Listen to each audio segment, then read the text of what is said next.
Salve, gente! Professorado Podcast no ar, professor Vitor Polilo na voz. Tudo bem com vocês?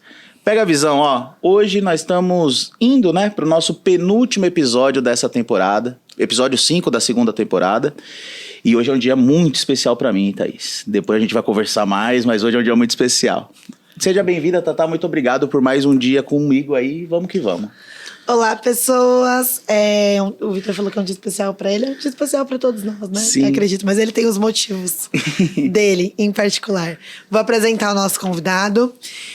Jorge Miklos é graduado em História, Ciências Sociais e Psicologia, especializado em Psicologia Junguiana, mestre em Ciência da Religião, doutor em Comunicação e Semiótica e pós-doutor em Comunicação Comunitária. Essa extensa lista de títulos, os quais são complementados com dúzias de cursos de extensão, são indicativos da ampla linha de investigação, estudo e pesquisa, a qual Jorge se dedica como professor na Universidade Paulista e na Faculdade Paulos de Tecnologia e Comunicação.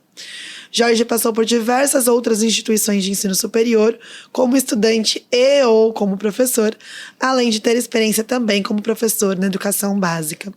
Entre seus temas de debate, diálogo e interesse estão a política, os vínculos sociais, a cultura e a arte, literatura, produção audiovisual, a cybercultura, religião e diversidades, sobretudo nas temáticas das masculinidades e das opressões de gênero.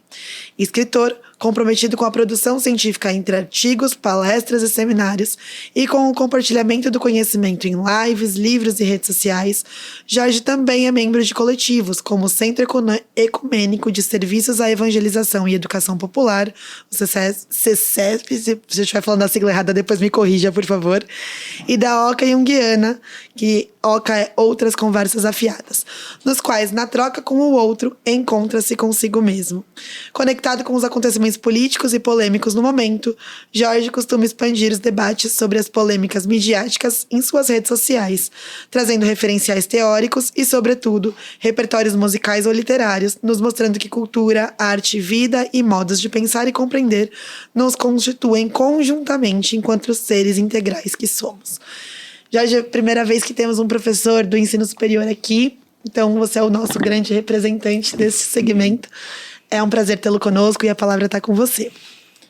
Bom, em primeiro lugar, eu quero cumprimentar vocês por essa iniciativa, por essa iniciativa tão importante no campo da educação. Agradecer muito o convite. Para mim também é um dia muito especial estar aqui, porque já se vão aí alguns anos que nós nos encontramos, e disse o filósofo Spinoza que a vida é feita por bons encontros. E esse é um bom encontro. Com certeza. Um bom encontro que se manteve vivo. E eu fiquei muito feliz quando eu recebi o teu convite, justamente porque, de alguma maneira, de alguma forma, significa que eu dentro da minha militância na sala de aula, eu sempre digo que a sala de aula sempre foi para mim um quilombo. Um espaço de resistência, um espaço de insurgência, mas também um espaço de sonho, também um espaço de utopia, também um espaço de esperançar o mundo. Então eu fico muito contente que de alguma forma você tenha se lembrado de mim. Sim. Que eu não tenha sido, apesar de eu ser um professor de humanas, e você um professor de matemática, e que de alguma forma isso não nos separou, mas isso nos uniu, nos aproximou. Então, nesse sentido, é um grande prazer, uma grande alegria, uma grande honra estar aqui participando dessa iniciativa, desse projeto de vocês, tão importante. E revê-lo, vamos dizer assim, quantos? Uns 13 anos depois, e conhecer a Thaís, a Tatá, e que eu já tinha visto nos vídeos, mas agora conhecendo presencialmente é melhor ainda. Então, é um grande prazer estar aqui com vocês. Obrigado por essa apresentação, o que mostra que eu sou um cara muito curioso. É isso. É isso. Pô, que massa. Ixi, já comecei, Tatá. Eita, que hoje o dia vai. Assim, Para quem não está entendendo o porquê que esse vídeo é bem especial para mim, não que os outros não sejam, tá, gente? Me dê essa licença poética, tá? É porque o Jorge foi meu professor, né? E o Lucas, que é filho do Jorge, que está atrás das câmeras, né? Ele estudou comigo na mesma sala também, né? No 3º ano do ensino médio. Então, é a primeira vez que eu tenho a oportunidade de conversar nessa profundidade com um professor que me deu aula. Então, é por isso que é um dia muito importante para mim também. E para começar a conversa, assim, Jorge, queria perguntar, é uma pergunta já meio padrão, né? Meio clichê do nosso bate-papo aqui, mas acho que a gente, para saber tudo o que aconteceu aí na sua vida, que é bastante coisa, como a Thaís falou, a gente tem que entender o começo, né? Eu escolhi, é o que eu sempre falo, eu escolhi ser professor por um motivo, por uma história, por algumas coisas. A Thaís também, né? Às vezes tem gente que nem escolheu, que foi para um lado e depois foi pirimbolando para o outro, e aí se viu na docência e amou aquilo, e é isso. Como é que foi o seu começo na docência? Você começou na educação básica, né? E, enfim, como é que foi esse seu começo lá? Fique à vontade, meu querido. Tá. Uma pergunta difícil de responder. Mas eu vou voltar. Eu vou voltar muitos anos no tempo, tá bom? Eu tenho a impressão de que a minha história é muito parecida, semelhante, não igual, à do filósofo Clóvis de Barros Júnior. O Clóvis de Barros Filho. Eu estava na 8ª série. Antigamente, agora é o 9º ano. Isso. Naquela época era a 8ª série do ginásio. Não, era ginásio, uma coisa assim. E 1980. Isso eu lembro claramente. E a professora de geografia, né, e esteja ela onde estiver, sou muito grato a ela por isso, tinha explodido a guerra do Irã e do Iraque. Um ano antes tinha acontecido a Revolução Islâmica, lá no Irã. Né? Tinha deixado de ser Pérsia, tinha se tornado Irã, então tinha acontecido uma revolução, a Revolução Islâmica, em 79, que era uma revolução anti-imperialista, anti-norte-americana, né? E fundamentalista, islâmica, etc., etc. E logo em seguida explodiu uma guerra entre o Irã e o Iraque, e essa guerra tinha a ver justamente com a Guerra Fria. Pasme, mas os Estados Unidos estavam apoiando o Iraque e a União Soviética estava apoiando o Irã. Bom, por que eu tenho que explicar tudo isso? A professora de geografia pediu para que eu e o Zé Paulo, um colega meu da sala, que a gente discutia muito, debatia muito. Nós éramos 2 caras jovens, 14 anos, muito interessados em política. Embora nós tivéssemos ideias muito divergentes, eu e o Zé Paulo, vamos dizer assim, eu já era mais de esquerda. Não era eu era mais, eu era totalmente de esquerda, né, com 14 anos. E o Zé Paulo, ele seria assim, um cara mais liberal, dizer assim. Não era de direita, ele não é de direita, eu encontrei com ele recentemente. Mas ele era um sujeito mais liberal. E a gente debatia muito. Mas eu gostava muito de debater com o Zé, porque o Zé tinha um debate qualificado. Sim. Ele lia muito, como eu, ele estudava muito, como eu. Então a gente tinha ideias divergentes, mas a gente fundamentava as nossas divergências. Veja, com 14 anos. E a professora de geografia sabia disso. Então o que ela fez? Ela pediu para que nós apresentássemos um seminário explicando para os nossos colegas a guerra entre o Irã e o Iraque. Confesso para você que até aquele momento eu achava que eu não servia para fazer absolutamente nada. Eu não tinha, assim, eu não sabia jogar futebol, eu não sabia tocar violão, eu era péssimo em sociabilidade, eu era muito tímido, eu era muito ruim, né, com as meninas, assim, eu era um desastre, né, social, um desastre em muitas coisas, eu não era bom em exatas, eu não era bom em nada, aliás, eu não era bom em absolutamente nada. E quando ela pediu para a gente fazer esse seminário, a gente ficou com frio na barriga. Como assim? Nós vamos ter que explicar lá na frente para os nossos colegas uma guerra que nem a gente estava entendendo direito, porque ela tinha acabado de acontecer. Bom, ela durou 10 anos. Mas o Zé Paulo e eu, a gente resolveu montar esse seminário, ainda com cartolina. Veja só, ainda era naquela época que a gente ia para a sala de aula com cartolina. Né? E cortava. O Zé Paulo tinha um poder aquisitivo, a família do Zé Paulo tinha um poder aquisitivo muito maior do que a minha. Então ele assinava jornal, revista, ele tinha acesso a muito material que eu não tinha, por não ter poder aquisitivo mesmo, mas ele tinha. Então ele montou cartolina e colocou mapa e fez um monte de coisas. E nós fomos lá para frente e explicamos a guerra, eu e ele. Fomos aplaudidos pelos nossos colegas em pé. Eita. E a professora ficou assim, emocionada com o resultado. E aí ela não se conteve e mandou a gente fazer mesmo seminário para a escola inteira.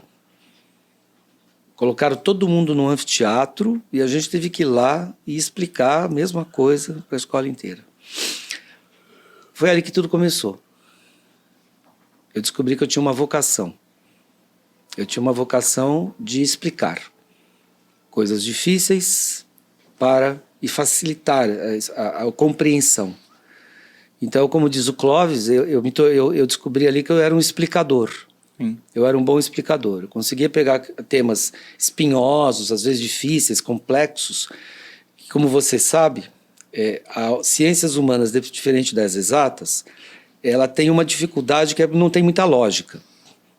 Assim, quando você pensa em ciências humanas, ela não tem lógica. O mundo é contraditório, o ser humano é contraditório, conflitivo. Uma coisa pode ser, mas ela também pode não ser. Algo é assim, mas pode deixar de ser. Um enxerga de um jeito, outro enxerga de outro. A Revolução Francesa, para uns, ela foi burguesa, para outros, ela foi aristocrática, e por aí vai. Existem diferentes pontos de vista. Então, essa dificuldade eu tive que vencer em mim, e ainda tenho que vencer o tempo todo em mim, para tentar tornar isso minimamente palatável ou compreensível para quem me ouve. Então começou no fundo aí, né? Começou com 14 anos de idade. Eu que achava que não tinha vocação para nada, que não serviria para absolutamente nada, descobri que, uma vez lá na frente, na sala de aula, primeiro eu consegui vencer minha timidez. Não foi um processo fácil. Não vou dizer que foi ali que eu venci. Demorou muitos anos para eu conseguir, enfim, me encontrar um pouco nisso. Passou toda a década de 80, provavelmente, e só lá para os anos 90 que eu comecei a me soltar mais na sociabilidade, deixar de ser menos tímido, e que a timidez começou a não ser mais um empecilho para eu me comunicar e me sociabilizar com as pessoas. Mas foi ali que tudo começou. Ali um monte de coisas aconteceram. Eu entrei na PUC de São Paulo, fiquei 2 anos e meio por lá. A PUC era um ambiente muito freiriano, né? Tinha uma pedagogia freiriana, claramente freiriana. Aliás, o Paulo Freire era professor da PUC quando eu entrei. Ele deu aula para mim, né, quando eu estava lá. Eu não sabia disso. Nossa, Sim. Teve aula com homem. Eu tive aula com o Paulo Freire, né, 2 vezes, por 2 ocasiões seguidas. Uma quando eu estava lá na graduação, e depois no mestrado também eu tive aula com o Paulo Freire. Porque o Paulo Freire, quando ele voltou do exílio, em 79, a anistia, e teve a volta do exílio, o Paulo Freire não foi aceito em nenhuma universidade pública do Brasil, porque ela já estava muito endireitada, vamos dizer assim, muito alinhada à ditadura e tudo mais. E a única instituição que convidou o Paulo Freire para assumir a docência foi a PUC de São Paulo. Porque a PUC ela era, à época, muito progressista do ponto de vista político, apesar de ser uma universidade católica, mas o grão-chanceler da PUC era o Dom Paulo Evaristo Arnes. E o Dom Paulo Evaristo Arnes era alinhado à ala progressista da Igreja Católica, que a gente chama de teologia da libertação. Então isso fez com que o Paulo Freire estivesse lá. Então eu sempre tive uma educação, uma formação muito freiriana a partir dali. Né? Então as aulas eram sempre em círculo, não tinha o professor lá na frente e os alunos sentados em fileira. A gente sempre falava em círculo, todo mundo tinha que falar, todo mundo tinha que se ouvir, todo mundo tinha que debater. Então foi um aprendizado muito rico, no sentido de que a gente ia trocando as ideias, e aí isso também foi me soltando, né? E foi me soltando, e eu acabei indo para a docência. Né? Acabei indo para a docência justamente porque eu percebi que eu tinha uma vocação. É claro que houve uma resistência, também nesse período. Por quê? Porque, como vocês bem sabem, a docência no Brasil não é exatamente aquela carreira sonhada pelas famílias. Ainda mais no meu caso, que vinha de uma família muito pobre e que, de alguma forma, tinha uma expectativa que eu pudesse superar essa pobreza abraçando uma profissão um pouco mais bem-vinda do campo social. Eu tentei. Eu juro que eu tentei. Trabalhei em banco, trabalhei em 2 multinacionais, trabalhei em um monte de lugares. Tentei ser, assim, falando hoje, eu era um caso promissor para virar um CEO, né, um executivo, um diretor de alguma empresa, de um banco, né? Mas eu juro que eu tentei, até que chegou uma hora que a docência me escolheu mesmo. Não tem jeito. E ela é ciumenta, ela é monogâmica, e aí não deu para dividir, né, esse espaço com outra coisa, não. Então, quando eu comecei a dar aula, eu não parei mais.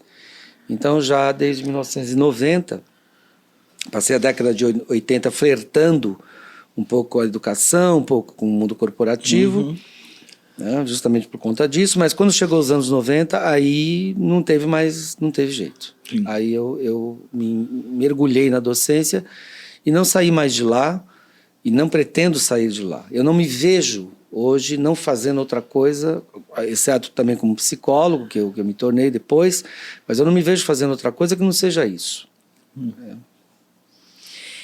Posso... Com certeza. Queria falar, é bonito ouvir o retrato, quando você fala, o relato da professora de geografia, né? Porque acho que a gente vê essa cena acontecendo tantas vezes na docência, né? Tantos professores que nos inspiraram e nos trouxeram até aqui. E então, essa professora foi essa pessoa para você. E hoje você está aqui conversando com o Vitor, que foi seu estudante também, como professor, né? Não mais só como estudante, mas como professor também. Então, acho que é muito bonito ser lembrada sempre do quanto que a gente impacta, né? Sim. E a gente não vai impactar todo mundo, a gente não vai impactar a nossa turma inteira. Talvez essa professora não tenha impactado muitos dos teus colegas, mas foi essa mudança para você, né? Essa mudança muito significativa de você se encontrar consigo mesmo, inclusive. Né? Exatamente. Então, muito bonito ouvir isso. Foi uma descoberta ali, né? E eu também sou muito grato ao Zé Paulo, né? Porque ele era o meu amigo, mas também era meu adversário. Sim. Né? Mas como eu penso nisso hoje no campo da polarização, o quanto hoje é difícil encontrar isso, né? Ou seja, pessoas que têm pensamentos divergentes. Sim. Que isso é muito rico, mas conseguem dialogar. Porque para mim era um desafio. Falei assim, eu tenho que derrubar esse argumento do Zé. Assim, não sei o quê. Aí eu ia estudar, e aí o Zé, eu derrubava. Aí o Zé no dia seguinte vinha com outro, e assim ia. E eu concordo com você, Thaís. O professor faz sim toda a diferença na vida da gente. Não foi só essa professora de geografia, mas começou com ela. Antes mesmo, tive outros professores que fizeram a diferença para mim, na 5ª série. Né, uma professora chamada Ivete Pincelli, lembro claramente o nome dela até hoje. Eu morava num bairro da periferia de São Paulo, chamado Jardim Brasil. Né? Que outro dia um motorista de Uber falou: você morou no J Bronx, né? Achei o máximo esse daí. E aí essa professora Ivete, e a escola que eu estudava, para vocês terem uma ideia, quando chovia não tinha aula. Sim. Porque não conseguia entrar, a gente não conseguia sequer ir à escola. E a professora Ivete, ela levava um livro e ela lia histórias para nós. Ela era professora de português. Em vez de ensinar gramática, né? Ela tinha que escolher, ou ela ensinava gramática, ou ela ensinava a gente a ter amor pela literatura. Ela optou por nos ensinar, acho que não é ensinar, acho que é seduzir, sim, encantar o amor pela literatura. E aí ela lia para nós, porque nós não tínhamos dinheiro para comprar o livro. Então ela tinha um único livro que ela lia, que era O Menino, né, do Dedo Verde, O Menino do Polegar Verde, que é do Maurice Druon, né, que é da Academia Francesa de Letras, mas escreveu essa história para criança. Então eu falo que esse aí foi meu Harry Potter, né? Esse livro foi o meu Harry Potter, porque foi ali eu com 9, 10 anos, foi que eu despertei pelo amor pela literatura, pelas ciências humanas, pela poesia, pela imaginação, pela criatividade, pelas artes e tudo mais. Então sim, o professor faz diferença, né? Muitos professores fizeram diferença na minha vida, né? E eu só sou o que sou graças a eles, né? E você tem razão também, não é para que a gente não vai impactar todo mundo, né? E nem sempre, e nem toda hora, e nem todo momento. Mas em alguns momentos a gente faz toda a diferença, sim. E isso é muito importante a gente falar, né? Até porque a gente fala para muitos professores também, né? Para a gente também entender a responsabilidade que a gente tem. Porque do mesmo jeito que a gente impacta positivamente, a gente impacta negativamente caso façamos coisas ou, né, ou a gente fale coisas que o aluno não esquece, né? Então, eu vejo muitas histórias do tipo, eu tenho um professor que salvou a minha vida. Por exemplo, professora de geografia e enfim. E eu também ouço muita história, tipo assim, tem uma professora que falou que eu nunca ia passar na USP. Eu vou provar, entendeu?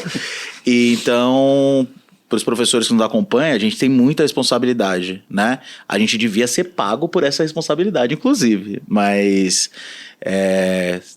que a gente lembre que essa responsabilidade também é nossa, né? E eu me vejo muito no que o Jorge falou, do tipo, eu também tô na docência e não me vejo saindo tão cedo, né? Eu costumo falar que eu gosto mais de educação do que de matemática. Então, eu me vejo sendo professor durante um bom tempo, sendo docente durante um bom tempo. Às vezes não necessariamente em matemática, mas em física, em outras coisas e o que for, entende? Então, eu compartilho desse sentimento também, né? Que é importante, assim, né? A gente saber, a gente se encontrar nesse amor que a gente sente, né? E mais uma coisa que eu queria falar e perguntar também, já na sequência, eu vou pular um pouquinho da pauta só para fazer o link, é que você falou que você era politizado, né? Era, não é, né? Com certeza, mas desde os 14 anos. Uma coisa que você falou do Zé Paulo, né? Zé Paulo. Eu vejo um pouco dessa relação, não igual, mas um pouco da relação minha com a Thaís. Porque eu e a Thaís, a gente não é adversário de nada, só que a gente pensa muito diferente com relação a muitas coisas, né? E até dentro da matemática, né? Que a gente até brincou no episódio Apêndice e tal. E isso faz a gente evoluir muito, porque a gente conversa.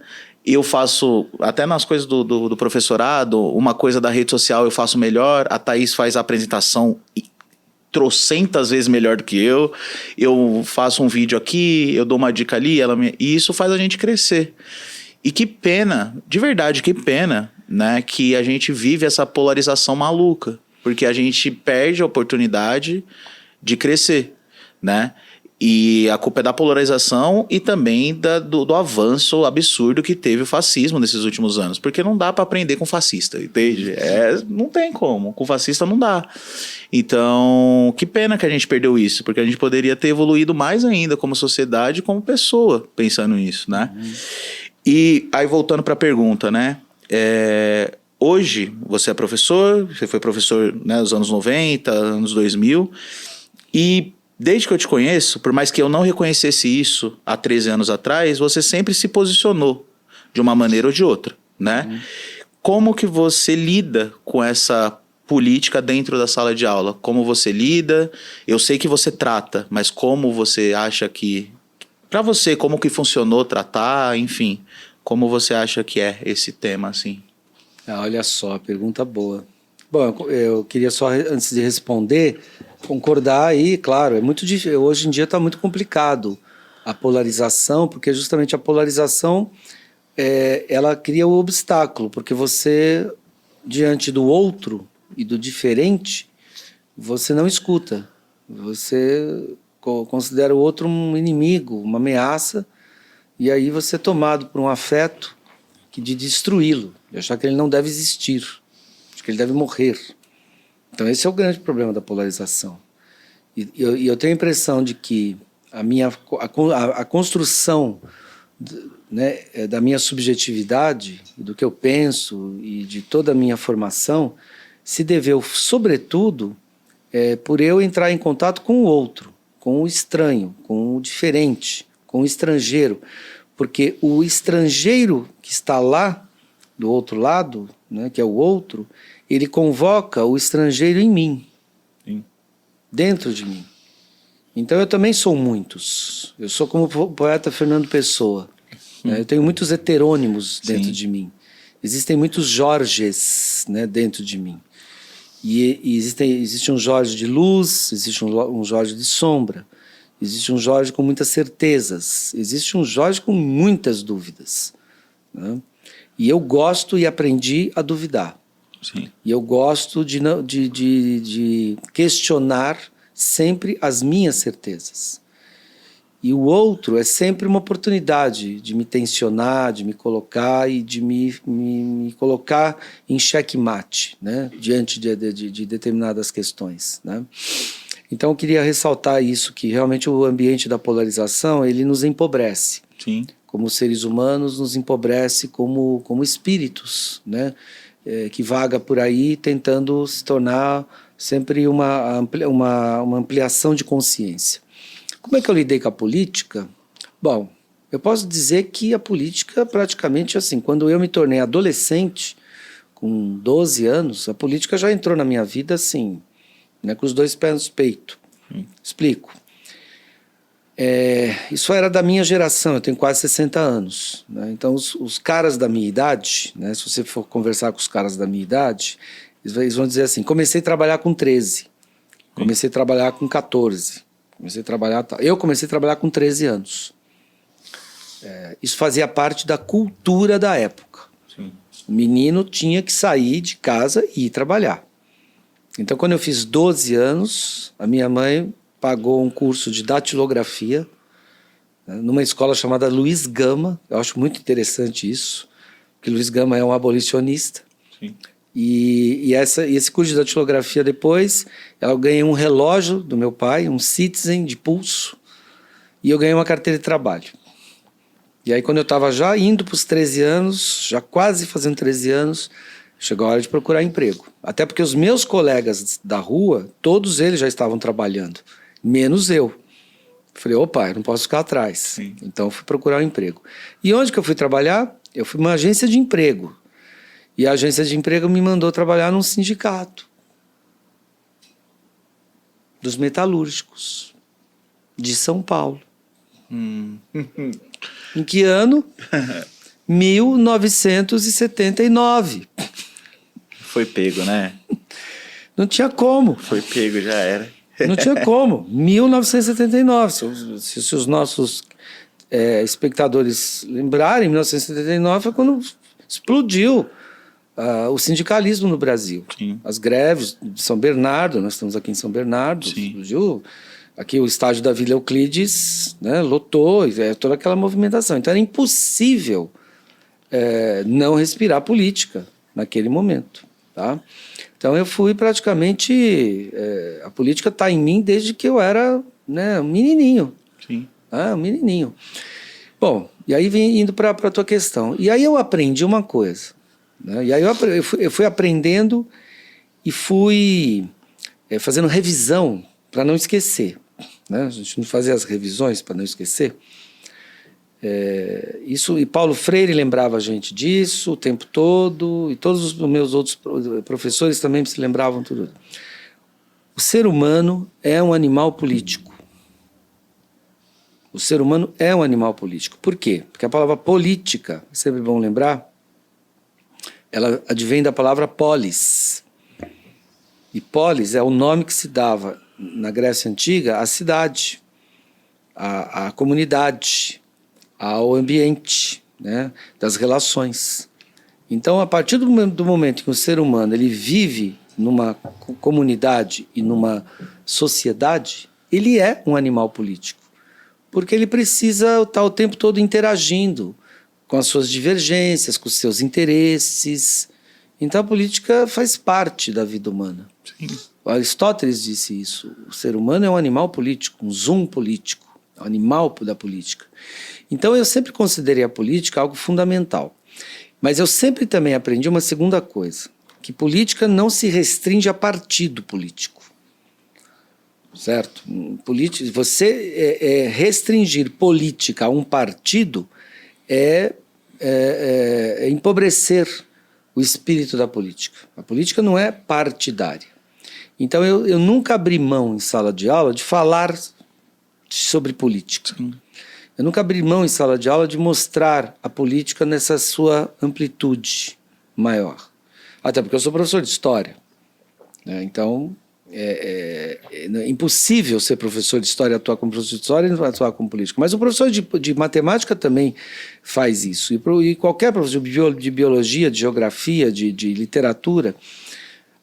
Agora, eu sempre me policiei muito para não transformar a sala de aula em palanque, nem em púlpito, nem em palco.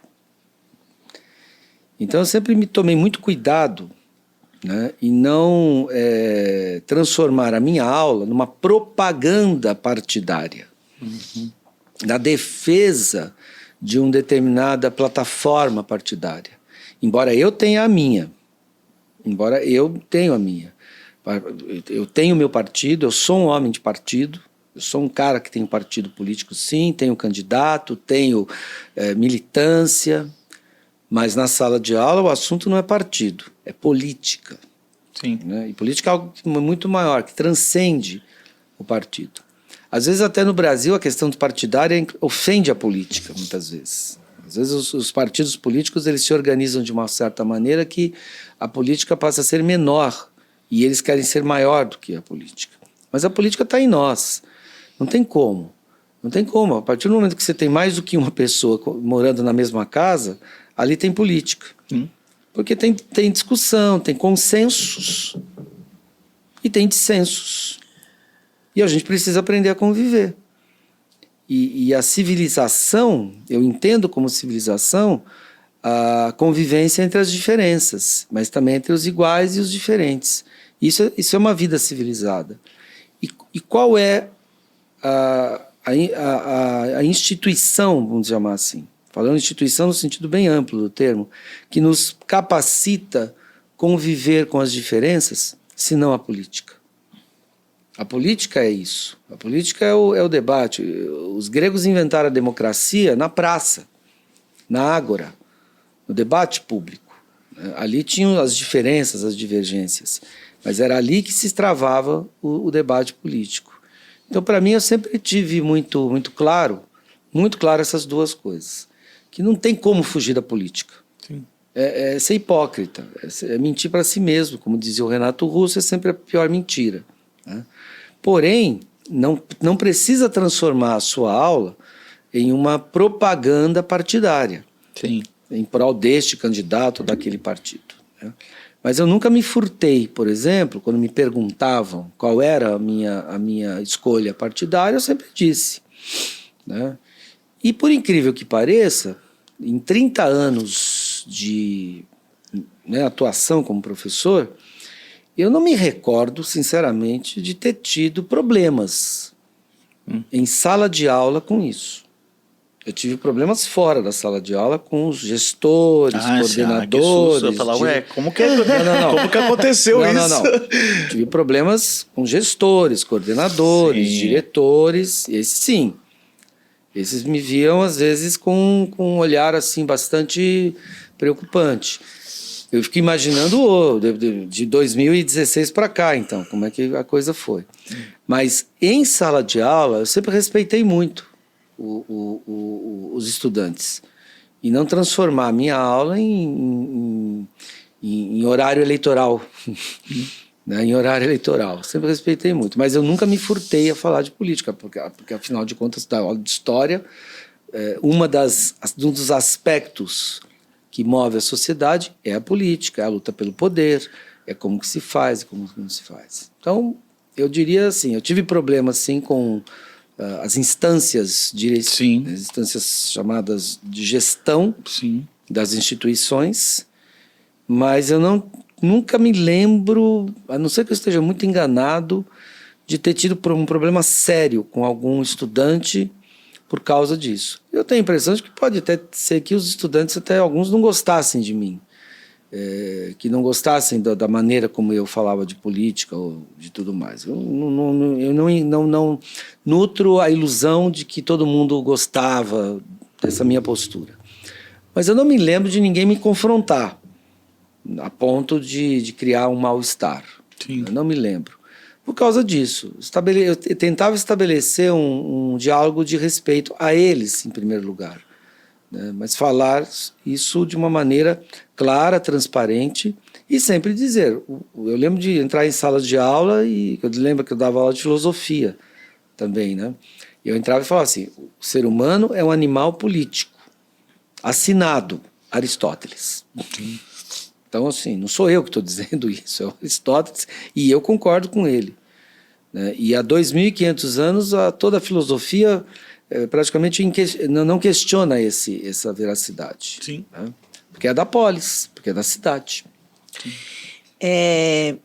Vocês falaram antes da questão da polarização, né? E eu lembro, acho que a primeira vez que eu aprendi esse conceito, acho que foi com meu pai, que é a diferença de adversário e inimigo, né? E eu acho que a gente perdeu um pouco esse discernimento com o tempo, né? Uhum. A gente transformou tudo que é diferente em inimigo e, portanto, como você mesmo disse, é algo que tem que ser destruído, né? E na sala de aula, é impossível assumir essa postura. É impossível porque a gente tem uma grande diversidade e porque quando a gente assume essa postura, a gente destrói uma parte do nosso papel, que é o pensamento, a criticidade, né? Se eu assumo a postura de que eu tenho a verdade e a minha posição política é a verdade, a minha posição partidária é a verdade, a gente destrói toda parte do nosso trabalho, né? Então, quando você fala, nunca fiz da sala de aula um palanque, é porque não teria mesmo como, né? Quando a gente é muito atacado por isso. Sim. Enquanto professores, a gente é muito atacado de que a gente está desviando ou manipulando os estudantes. E não teria muito como, né? Porque senão a gente está falhando exatamente com uma parte da nossa função, né? Exato. Da nossa função social enquanto professores, que é estimular esse senso crítico, né? E aí não dá mesmo para não falar de política, porque se faz parte da criticidade, a política é uma das instâncias dessa criticidade, né? Eu me lembro que um dos temas das aulas era sempre um texto do Bertolt Brecht, dizendo sobre o analfabeto político. Sim.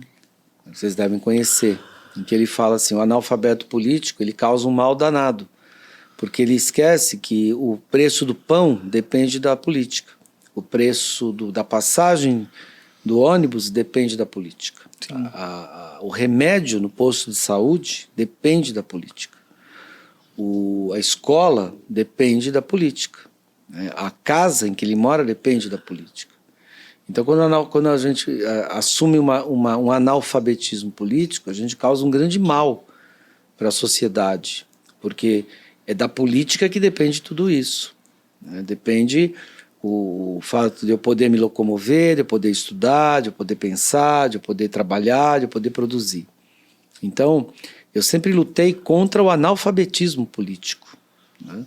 Isso eu acho que assim, é muito pernicioso, a morte da política, porque política é debate, né?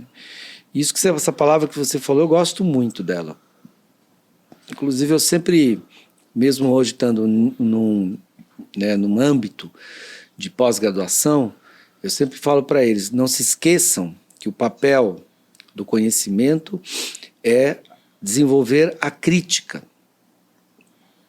E eu tenho sempre que lembrar, e eu não me importo de ter que sempre lembrar, que a palavra crítica não significa falar mal de alguém no âmbito da filosofia. A palavra crítica é enxergar além. Enxergar além daquilo que está no imediato, do fenômeno do imediato. Então, a palavra crítica significa ir para uma radicalidade, enxergar além das aparências, enxergar para além daquilo que o fenômeno se manifesta. E a crítica só é possível graças a um exercício, que é plural, que é baseado na alteridade, que é baseado na tolerância e no exercício da compreensão. Então, quando eu me coloco numa postura de crítica, não é numa postura de falar mal de ninguém, porque isso é como a palavra acabou sendo usada no senso comum. Sim. A palavra crítica significa olhar para além da pura aparência, tentar enxergar além, ser radical, no sentido de ir à raiz das coisas. A palavra radical é isso. Sim. O senso comum também considera radicalismo como uma coisa. Sim. Em filosofia, radical é ir à raiz do fenômeno, as causas últimas e primeiras das coisas. Então, o senso crítico ele é muito importante no momento em que nós pensamos justamente isso. E por quê? Aí você perguntaria, qual a finalidade disso? Qual é o propósito de exercer a política e a crítica? O propósito é transformar. É transformação. É transformação no sentido de tornar a vida melhor. É uma luta pela dignidade, uma luta pelos direitos humanos. Sim. Né? Isso eu me lembro uma vez, só para completar. Então, assim, se eu tivesse que escolher, não, é a minha escolha. Assim, qual é o meu critério político e crítico? É a declaração dos direitos humanos. É isso. Esse é o meu critério. Tudo que ofende essa declaração, tudo que ofende os direitos humanos, me ofende. E ofende o meu semelhante. Então eu tenho que lutar contra isso. E tudo que vai ao encontro dos direitos humanos vai ao encontro dos meus interesses. Então, assim, não é partido, não é religião, não é programa partidário. São os direitos humanos. Isso eu não negocio. Não tem negociação. Aí eu sou radical. É negociável. Eu sou inegociável. Sim. Você está ofendendo os direitos humanos? Tá, então acabou. É isso. Dali eu não aceito. Aí eu brigo. Né? Brigo no sentido de que eu vou pro pau. Né? Assim, não dá para tolerar isso. Então, esse é o meu critério. Eu tava ouvindo. Hoje é dia 20 de maio, tá, gente? Só para vocês entenderem aí no tempo. Eu tava ouvindo um episódio do podcast do Mano Brown com o Galo de Luta e o Chavoso da USP. E o Galo de Luta, né, ele fala essa frase assim, né, que ele não gosta do termo extrema esquerda, né, porque ele fala que o extremo afasta e o radical aprofunda, justamente isso, né. E foi um pouco do que você falou, né? Vai na raiz do problema, entende e tal. Então, pô, muito massa, assim. As ideias se conectando nesse sentido, né? E é isso. Nossa, o ruim de 1h30, Thaís, que a gente tem muita coisa pra falar e tem que ir cortando os assuntos. Mas eu queria... Você tem alguma pergunta dessa parte? Pode seguir. Eu queria, né, entrar na sua, entre aspas, na sua segunda carreira como professor, que foi um dos motivos também para a gente te chamar, que é justamente a carreira na docência do ensino superior, né? Como que foi essa transição, né? Se você já pensava em dar aula no ensino superior sempre, você pensou depois de um tempo, porque tem um certo tempo, né, até você começar a dar aula no ensino superior. E aí uma curiosidade minha mesmo, assim, se tem uma, duas, quais são as principais diferenças de dar aula na educação básica e no ensino superior, no geral, né? Não só no de psicologia, se você conseguir falar mais ou menos no geral. Tá.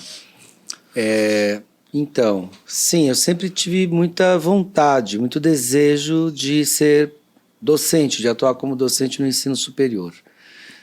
Já quando eu comecei a atuar como docente nos cursos pré-vestibulares, né, eu comecei a já ali ter um desejo de que eu iria querer estaria atuando no ensino superior. Então isso praticamente, só para demarcar o tempo, eu comecei a atuar como professor full-time, como se diz, né, em 1990. Em 1994 eu já estava começando a fazer mestrado. Então, qual que era o projeto? O projeto é que, ao terminar o mestrado, eu encontrasse, de alguma forma, um espaço de atuação no ensino superior. Sim. Então, o mestrado ele tinha uma dupla função para mim. Um propósito que foi o maior e o melhor de todos, que foi um crescimento intelectual e espiritual fantástico que eu tive quando eu fiz o mestrado. Eu poderia ficar falando horas aqui sobre isso, né? Na época o mestrado era em 4 anos. O mestrado não era em 2 como hoje, era em 4 anos. E o doutorado em 6. Nossa, Uau. é uma caminhada, Era uma hein? caminhada. Nossa Senhora. Era caminhada. Então eu fiz mestrado em 4 anos e fiz doutorado em 6. Sim. Porque na época era isso. E tem mais uma coisa aí que eu sempre gosto de lembrar. No doutorado não, mas no mestrado foi antes da internet. Ou seja, eu datilografei a minha dissertação de mestrado. Ela foi datilografada. Nossa não Senhora. tinha internet. Tinha computador, mas não tinha internet. Depois, quando eu datilografei e entreguei, eu tive que pagar uma pessoa para ela digitar e transformar Sim. no Word. Porque eu nem sabia. Acho que era o WordPad, né? Porque eu não sabia, assim. Falei, ou eu faço mestrado ou eu aprendo a mexer em computador. Assim, uma coisa ou outra. Em 94 era bem o começo do computador aí. Não era todo mundo que tinha, eu acho que não era quase ninguém. Não, acho que não. Né? Acho Não, que... o Windows era ainda 95, né? Tinha só eu 95 depois, né? Não, Tinha não, era o antes. Windows 3.1. Nossa Senhora. 3.11. Era um... DOS, era DOS. Era DOS, MS-DOS. Depois é que veio o Windows. Foi durante o mestrado que apareceu o Windows e tal. E eu lembro quando eu terminei o mestrado, o Windows ainda 95 e tal, mas não tinha internet. Sim. A internet no Brasil começou em 95, para falar a verdade. Começou, mas ela não estava massificada como ela é hoje, né? Então, esse é um dado importante. Eu já mirava que eu queria pensar em atuar no ensino superior desde então, né? Então eu fiz mestrado, depois eu fiz doutorado, tendo isso como mira, né? Como alvo. Falei assim, eu quero trabalhar no ensino superior. Por quê? Então, eu diria que não é que ele é melhor ou pior, você usou a palavra certa. São diferentes. Sim. São aspectos muito diferentes. O que acontece é que no ensino superior me dava a possibilidade de discutir com maior tempo e com mais profundidade determinados assuntos. Ou seja, eu consigo mergulhar mais profundamente em determinados temas. Eu não preciso, no ensino superior, por exemplo, que hoje eu sou professor de pós-graduação, cumprir um programa, necessariamente. Sim. Eu não fico preocupado com a grade, com aquilo. Eu tenho que discutir um tema. Trazer um texto. Mas o que importa não é a quantidade, Sim. mas a qualidade da discussão. Então, o ensino superior, eu vi ele como mais qualitativo do que como quantitativo. Como professor de história, eu vou usar para você. Por exemplo, me lembro que na época do ensino médio, uma aula de história sobre história antiga tinha que ser dado para vocês em 2, 3 aulas. Eu acho que era por aí mesmo. No máximo. E olhe lá. 3 aulas eu estou sendo muito generoso. Assim, tinha que começar na pré-história, passar pelo Egito, os povos da Mesopotâmia, ir para a Pérsia, Fenícia, os hebreus e acabou. Então, meio que pré-história uma aula, Egito e Mesopotâmia uma aula. O que é um pecado, né? E depois, em uma aula, fechar lá com a Pérsia, com a Fenícia e com os hebreus. Isso pensando que você tem muito tempo, viu? Porque quando isso ia para o terceiro colegial, no caso de um revisão, era uma aula. Era uma aula tudo isso. 50 minutos. Bom, quando eu fui para o ensino superior, eu fui dar aula na licenciatura em História. História antiga eram 6 meses. Eram 6 meses. Então eu conseguia discutir com eles muita coisa. e que ia além do factual, e além de uma linha do tempo. Esse ano aconteceu isso, aquele ano aconteceu aquilo. Não, a gente discutia as questões políticas, econômicas, religiosas, os métodos, a historiografia, como que um marxista vê a história antiga, como que um weberiano enxerga a história antiga, os diferentes pontos de vista, né? Qual o peso, por exemplo, que a crença religiosa teve sobre aquele povo, como é que um marxista enxerga isso, como é que um weberiano vai enxergar aquilo. Então, no ensino superior, me dava mais condições, mais tempo e mais flexibilidade, mais musculatura de conseguir aprofundar a questão. Então, aquilo que no ensino médio tinha que discutir em 2, 3 aulas de 50 minutos, no ensino superior tinha 6 meses, tinha um semestre inteiro para discutir. Eu me lembro, por exemplo, que... E lá eu tinha flexibilidade, inclusive, de falar, olha, se não terminar, tudo bem. Né? Porque a gente nunca termina. O fato é esse. Né? Então eu lembro que eu separava, falava, eu acho que aqui eu vou discutir a pré-história, né? Fazer uma discussão sobre pré-história, inclusive discutir a própria nomenclatura pré-história, por que ela é chamada assim e tudo mais, e depois eu vou discutir isso aqui. Quando chegava, eu atravessava o samba. Por quê? Porque sempre tem alguém que pergunta, faz aquela pergunta capciosa, que gera uma discussão, que muda o rumo da aula. Né? Isso é ótimo. No ensino superior isso é ótimo que aconteça. Quando o aluno faz uma pergunta que não estava no meu script.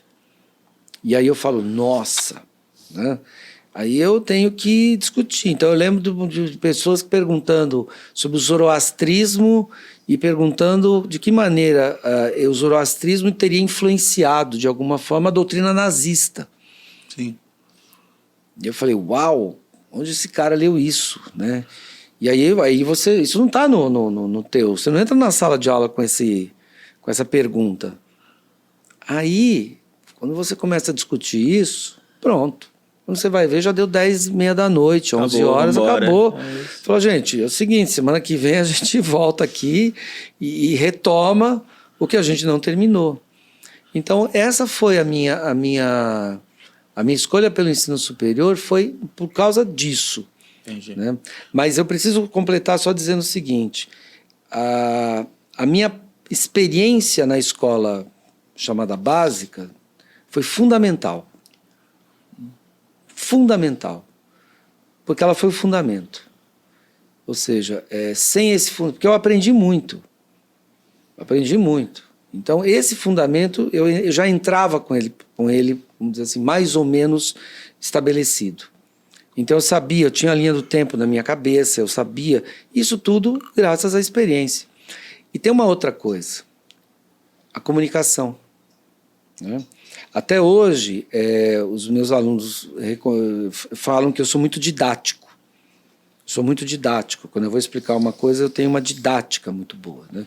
Eu não tenho uma letra bonita como a tua na lousa. Né? Obrigado. Certo? Feliz. Mas eu tenho didática. Né? Eu falo, pois é, gente, isso daí eu construí.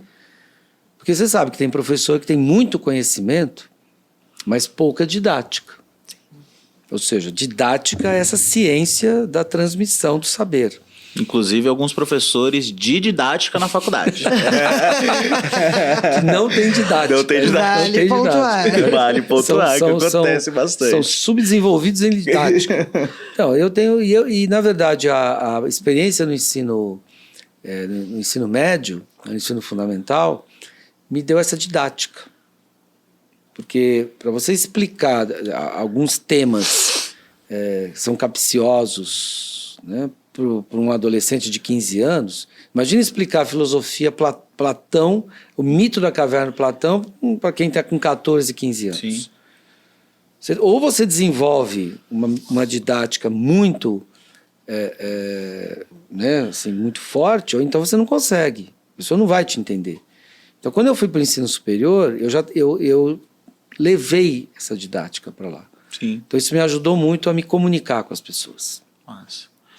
É isso, assim, né? Porque essas perguntas que viram discussão no ensino superior talvez na educação básica, assim, no ensino médio e fundamental, tá?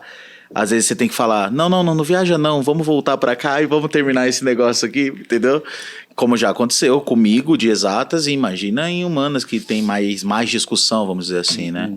Então, Que é muito triste, né? A gente tem que rever esse currículo aí. Porque quando você falou do mestrado em 4 anos e do doutorado em 6, isso já me ocorreu, assim, nossa, a gente encurtou os tempos, né? Hoje um mestrado se faz em 2 anos, um doutorado em 4. Então já teve um encurtamento do tempo, inclusive na ponta, inclusive nesse momento que é o momento do aprofundamento dos temas, né? Sim. E aí, a gente falava antes de começar a gravar que para que serve, né, a educação, né? Para que a gente estuda? Que a gente não estuda só para ir trabalhar, né? E aí eu fico pensando que quando a gente tenta diminuir tantos tempos, quando a gente tenta que tudo ocorra no tempo certo, dentro das caixinhas, que tudo ocorra num tempo ideal, é porque a gente não está muito preocupado mesmo com a nossa formação integral, né? Com a formação, o Jorge falou isso antes da gente começar, do espírito, né? Então, isso é um ponto de atenção, eu acho, pra gente, né? Do quanto que, como a gente não pode se permitir boas perguntas. Isso é muito grave. O papel da educação é fazer boas perguntas. Boas perguntas. Nunca encontrar as boas respostas, né? As grandes respostas, mas perguntar mais do que resposta, na real. E aí, quando um estudante meu me traz uma boa pergunta, eu vou falar, não, peraí, você tá fugindo do meu assunto. Vamos lá, B² menos 4AC. Triste, muito triste. Mas pontuando algumas coisas, gente, só pra... Não sei se todo mundo que está nos ouvindo sabe, né? O Jorge, ele fez mestrado e doutorado para dar aula no ensino superior, porque para você dar aula em cursos superiores é necessário ter, no mínimo, mestrado, é isso? Você pode, legalmente, do ponto de vista legal, você pode atuar como docente no ensino superior com uma especialização chamada lato sensu. Sim. Né? O stricto sensu é mais desejável. Sim. Por conta dessas questões de avaliação do MEC, que avalia os cursos superior. Então, quanto mais professores titulados, e quanto for maior a titulação desses professores, maior é a nota que o curso recebe. Mas, do ponto de vista legal, se você tiver um lato sensu, você já está legalmente autorizado. Como o Brasil é um país de dimensões continentais, com muita diversidade. Sim. Então, por exemplo, quando você vem a São Paulo e vai olhar as IES, as instituições de ensino superior, aqui no município de São Paulo, na Grande São Paulo, ou mesmo no estado de São Paulo, você vai perceber o seguinte, que a maioria dos professores tem mestrado. Mestrado, sim. A maioria, eu diria quase 100%, não, 100% tem mestrado. Sim. Muitos hoje também têm doutorado. Talvez, assim, 30% do grupo não tenha o doutorado ainda, mas em muitas instituições o doutorado também já se expandiu. Agora, conforme você vai andando mais ao norte, indo para o nordeste, indo para o centro-oeste, indo para a região norte, ou indo para o interior, aí muda essa fisionomia. Sim. Aí muda. Então, é claro que você vai encontrar menos mestres e doutores em algumas regiões e alguns estados brasileiros do que em São Paulo. Tá? Então isso também tem uma fisionomia diferente. Tá? Mas do ponto de vista do credenciamento e da habilitação é esse. É isso. E a avaliação que o MEC faz sobre as instituições de ensino superior depende de vários fatores, entre eles este. Entendi. Sim. Quantos mestres e doutores estão atuando na sala de aula e qual é a produção bibliográfica, científica e técnica desses professores, coisa que não existe no ensino básico e fundamental. Sim. Ou seja, o professor do ensino básico e fundamental, se ele fizer isso, participar de um congresso, escrever um texto, um artigo, ele vai fazer isso porque ele tem vocação, tem paixão por isso. Mas no ensino superior isso é meio que obrigatório. Sim. Né, que o professor ele tenha essa produção bibliográfica ou técnica, porque isso é uma avaliação. Agora, eu suponho que muitos que fazem isso também não fazem por causa da avaliação, fazem como eu, porque gostam de fazer isso. Gostam de fazer. Eu queria falar do mestrado, que o Jorge falou que ele pensou no mestrado também para dar aula no ensino superior, né? E porque pelo seu conhecimento, né? E eu escuto às vezes de colegas eu não sei se eu quero fazer mestrado porque eu não quero dar aula no ensino superior. O meu caso, quando eu fui fazer o mestrado, não que eu não queira dar aula no ensino superior nunca, mas não era o meu objetivo primeiro. Daí eu acho que vale lembrar que o mestrado é um momento de aprofundamento mesmo da pesquisa, né?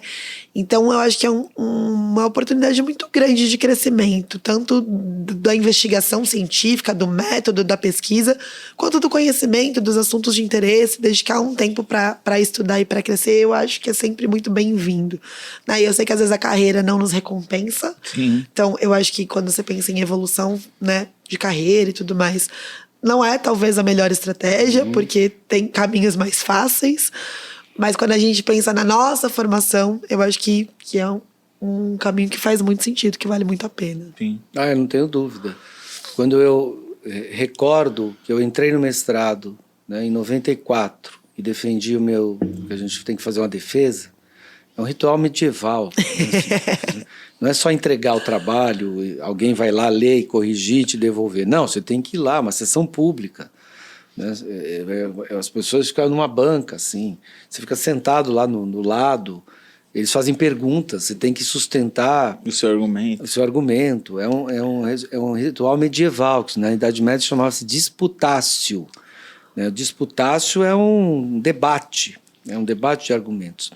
Mas quando eu lembro dessa minha trajetória no mestrado e no doutorado, eu posso dizer para vocês, sem menor dúvida, eu era um professor em janeiro, fevereiro de 94 e me tornei outro em 98, 99. Outro, completamente diferente. Eu era uma pessoa, inclusive, né? Em 94 e me tornei outra pessoa em 98. Né? Eu até costumo dizer para os meus alunos, falar assim, olha, eu cheguei a sofrer uma transformação, uma metanoia, uma mudança de perspectiva de mim mesmo e do mundo e do outro tão violenta que eu já não tinha mais os mesmos amigos, eu já não conseguia conversar com todo mundo na sala dos professores, eu já não tinha mais assim algumas afinidades eletivas com todo mundo. Sim. É como se eu tivesse me tirado de dentro de mim, tivesse me rasgado, tivesse me colocado e tivesse nascido outra pessoa dali. Foi um parto, né? Uma maiêutica, como dizia o Sócrates. Porque justamente o mestrado te qualifica para não só intelectualmente. Sem dúvida, eu me tornei um professor muitíssimo melhor. A minha aula mudou completamente. Né? Assim, eu tinha mais dados, mais informações sobre muita coisa. Mas, fundamentalmente, eu me transformei como pessoa. Eu me transformei em uma pessoa melhor. Né? Eu me lembro, né, claramente assim, o quanto o mestrado me ajudou muito, por exemplo, a tentar ser um pai melhor, né? A tentar ser um amigo melhor, Sim. a tentar ser um companheiro melhor e um professor melhor, como ser humano, por muitas coisas que aconteceram e que eu li, e que eu tive contato. Então, de fato, claro, o mestrado tem esse aspecto que a gente chama de pragmático e instrumental, de te colocar para atuar no ensino superior. Mas, mais do que isso, o grande ganho é existencial. Ele é de ordem ontológica, ou seja, você não se tornou a mesma pessoa que você é. Eu falo isso para os meus alunos até hoje, meus orientandos. Falo assim, olha, se vocês entrarem aqui e saírem daqui do mesmo jeito que vocês entraram, então, assim, alguma coisa errado. Deu ruim aí. Né? Mas se vocês entraram aqui e saírem daqui diferentes, aí deu certo. Eu gosto sempre de contar essa história rapidinho, né? Como professor e orientador de mestrado. Teve um caso, foi em 2018, que eu tive uma orientanda que quando ela entrou, ela tinha um nome. Ela tinha um nome, porque ela era casada, né? E quando ela, no dia da defesa da tese, um pouco antes dela entregar a dissertação dela, de mestrado, eu tive que ligar para ela e falar assim, escuta, qual é o seu nome? Porque ela era casada, ela se separou. Aí ela ficou um tempo separada. Depois ela casou de novo. Né, mudou o nome de novo. E depois o dia da defesa do mestrado dela, que é essa defesa ritual, ela estava com o bebê recém-nascido no colo, assim, dando de mamar. Ela estava lá sentada, defendendo e dando mamar para o João, que é o filhinho dela recém-nascido. Ou seja, ela mudou muito. Muita coisa. Ela mudou de nome 3 vezes. É muita coisa. Mudou muita 3 coisa. vezes. Veja, já eram 2 anos, né? Ela mudou em 2 anos, ela mudou de nome 3 vezes. Ela entrou com um nome, atravessou o mestrado, mudou o nome, porque ela aí Ficou nome solteira, sim. e quando defendeu, ela já tinha se casado novamente e o nome era outro. Ela resolveu mudar o nome. Então, assim, é só um exemplo para dizer o quanto a gente se transforma internamente. E o quanto o mestrado mexeu muito comigo. Assim, e eu virei outro cara, outra pessoa.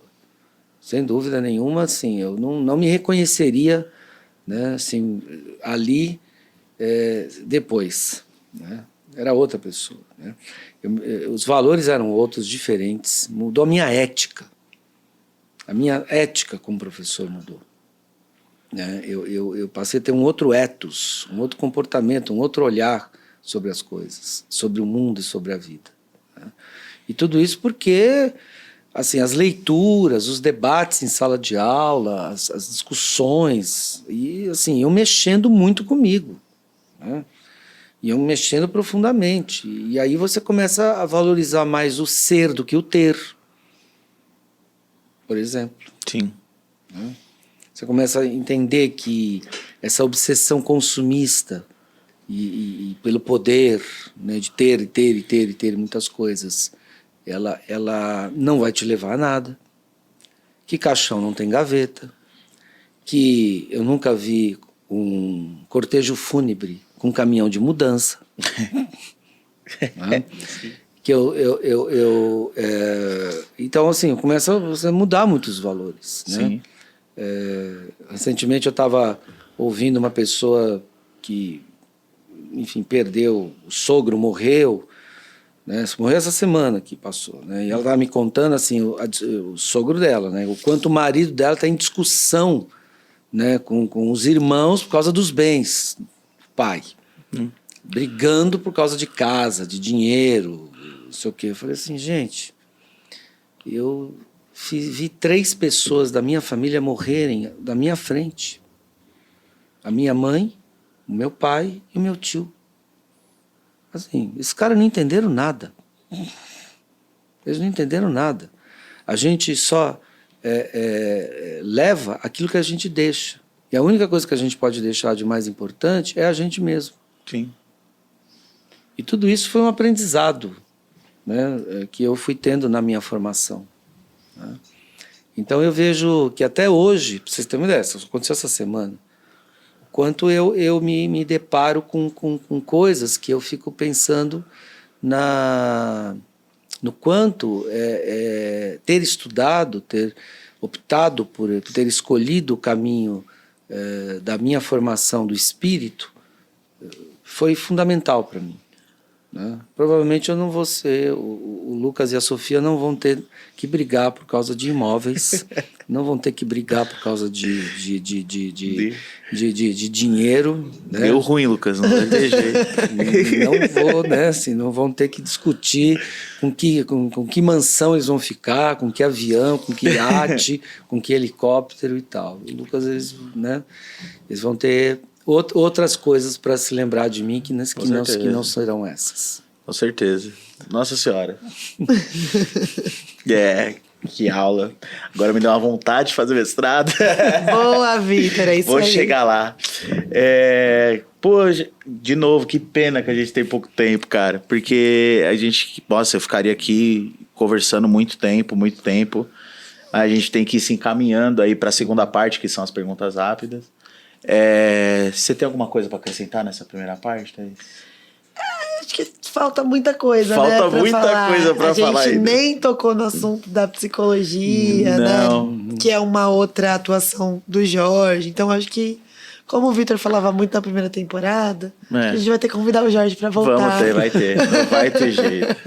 Sinta-se convidado para o futuro, professor. Que aí a gente consegue trocar em outros assuntos também, né? Porque esse aí é o ônus de fazer muita coisa. Não dá para falar tudo no episódio de 1h20, entendeu? Convite feito, convite aceito. Mas se você me permitir, eu falo um pouquinho da psicologia, assim. Fique à vontade. Eu estava falando para vocês antes nos bastidores, Sim. Né, no making off, que o Rubem Alves, quando perguntaram para o Rubem Alves por que ele se tornou quem ele se tornou, ele falou: olha, eu me tornei quem eu me tornei, que é um grande educador, era um grande educador, não é um grande educador, porque tudo que ele planejou deu errado. Sim. Então eu me identifico com essa fase. No seguinte sentido, quando eu estava lá nos anos 80, eu me apaixonei, eu li o Freud, eu li um texto do Freud, eu li o Mal-Estar na Civilização. E era numa aula de filosofia, de sociologia, de antropologia, eu nem lembro exatamente qual era a disciplina, mas eu li um texto do Freud e falei, cara, assim, psicanálise é da hora, é muito bom esse negócio de psicanálise, né, do Freud e tal, o inconsciente, a existência do inconsciente. O Freud falava que, disse, né, o ser humano não é mais senhor da sua própria casa.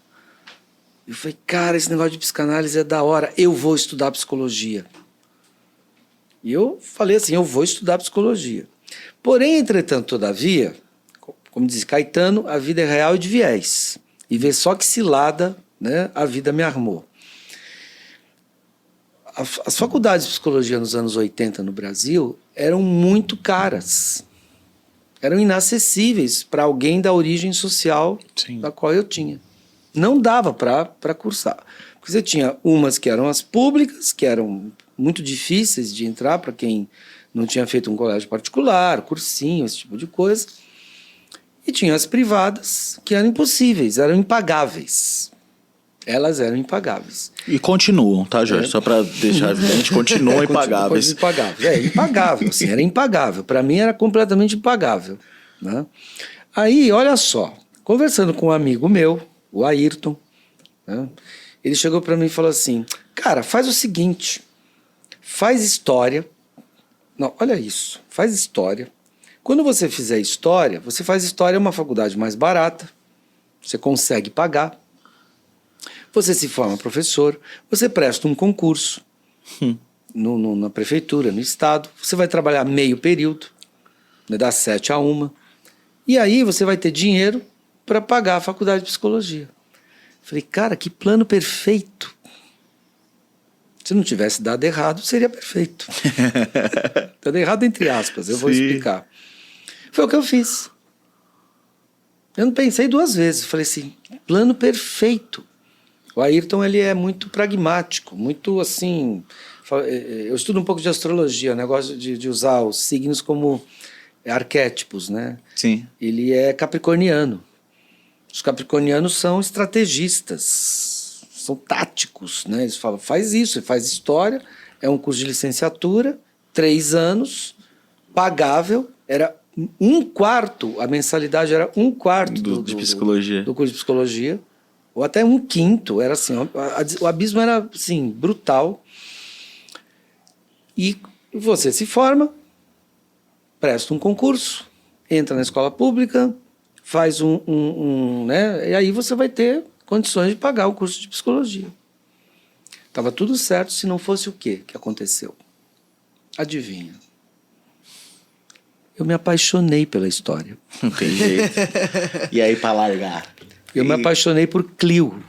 Clio é a deusa da história. Sim. O que era para ser só uma... Como é que fala hoje? Uma crush. Era para ser uma ficada, uma lance. ficada no lance. Era só para ser um lance com Clio, né, a deusa da história. Eu me apaixonei por história. Virou um casamento de 35 anos. Eu me apaixonei. Eu me apaixonei por história medieval, por história do século XX, lendo Hobsbawm, história antiga. Eu me apaixonei por tudo. História do Brasil, Caio Prado Júnior, Sérgio Buarque. Eu tive uma excelente faculdade de História. Meus professores eram muito bons. Todos eram muito bons. E eu li muita psicologia na faculdade de História. Porque como a gente tinha aquelas matérias de psicologia da educação, filosofia da educação e tudo mais, eu li Rogers na faculdade de História. Eu li psicologia humanista. Tal.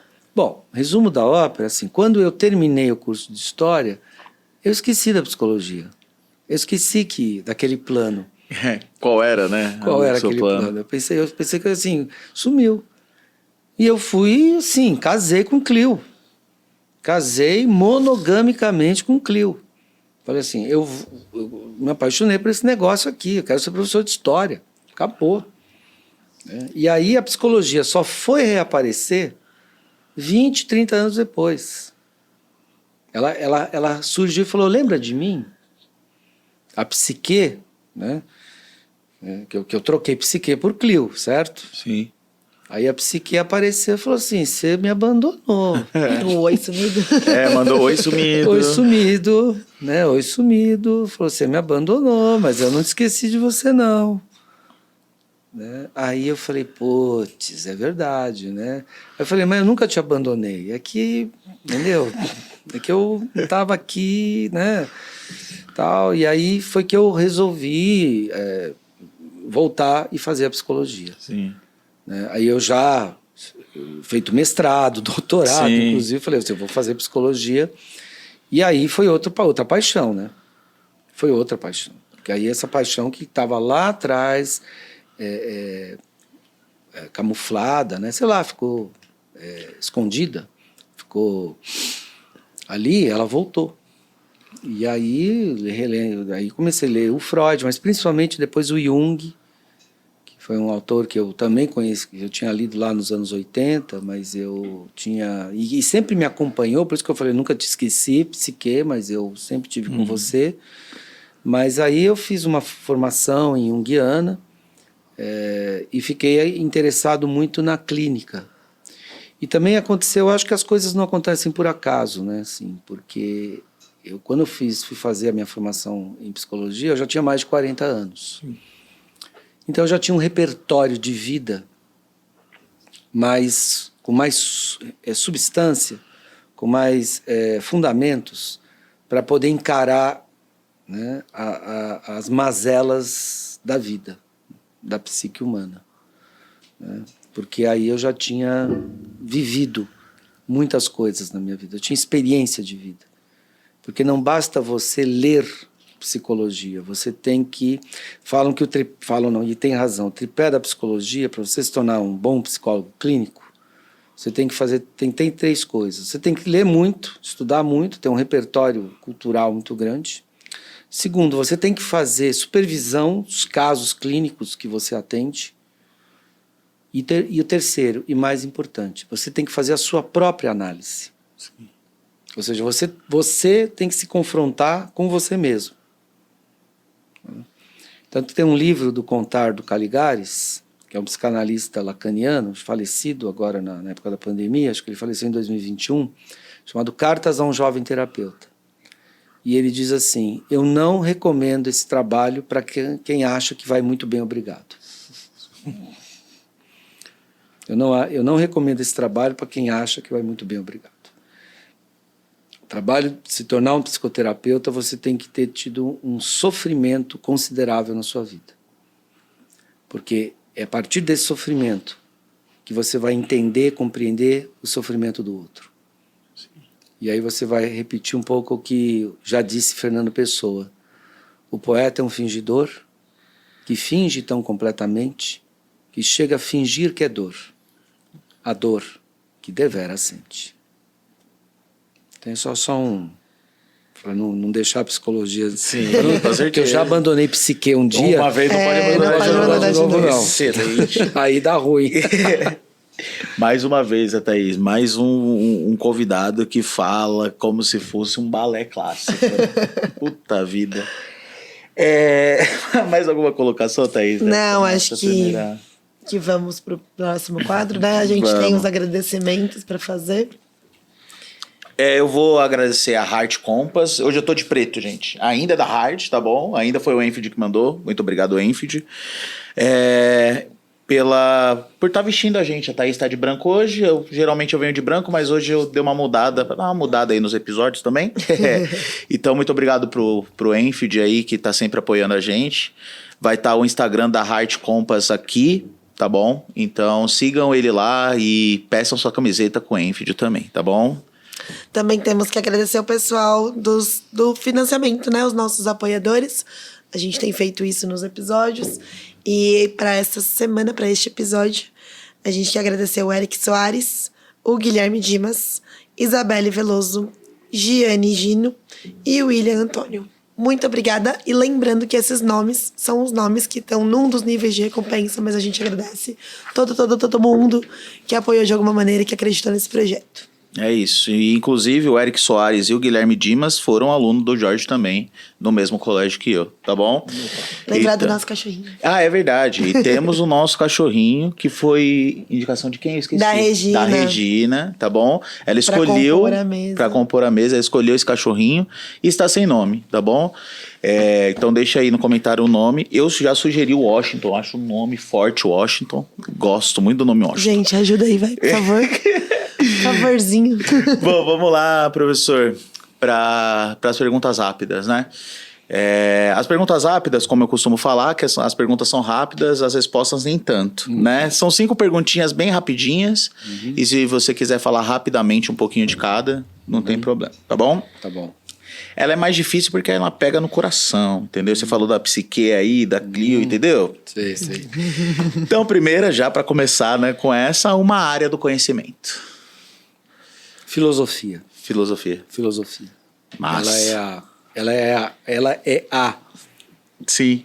É a mamãe, né? Não tem Entendi. matemática, não tem história, não tem psicologia, não tem biologia, se não tem filosofia. Sim. Né? Então, a área do conhecimento é a filosofia. Ela falou, é a mãe. Aí você falou tudo. Ela É a mamãe. É a mamãe. Perfeito. É a mamãe. Né? Pitágoras. Exato. Né? Assim, quem deu o nome filosofia Exato. foi Pitágoras. Né? Assim, então, por aí vai. Né? Assim, eu Sim. acho muito difícil alguém conseguir estudar literatura, letras, qualquer coisa, física quântica, né? Se você não tiver, se você não for catapultado para a filosofia. Sim. Desde Tales de Mileto até Hannah Arendt, Simone de Beauvoir, Sartre, Heidegger, Michel Foucault e tudo mais. Não tem como. A filosofia é a área do conhecimento. Massa. Essa eu desconfio de uma resposta, não sei se vai ser a mesma, mas quem sabe, né? Um pensador que tenha te influenciado verdadeiramente. Carl Gustav Jung. Era isso que eu achava. Carl Gustav Jung. Um psiquiatra suíço, nascido em 1875, falecido em 1961, fundador da psicologia profunda, ou psicologia analítica, ou psicologia arquetípica, que chamam de psicologia junguiana, mas ele não ia gostar muito dessa história. Aí Thaís tem que riscar a apresentação aqui. Porque não precisa não. Porque ele dizia assim que junguiano mesmo só ele. Que cada um que fosse junguiano do seu jeito. Né? Isso. Então, assim, Carl Gustav Jung. Massa. Né, assim. Terceira pergunta, professor. Essa eu quis deixar desse jeito, tá? Se quiser, tá?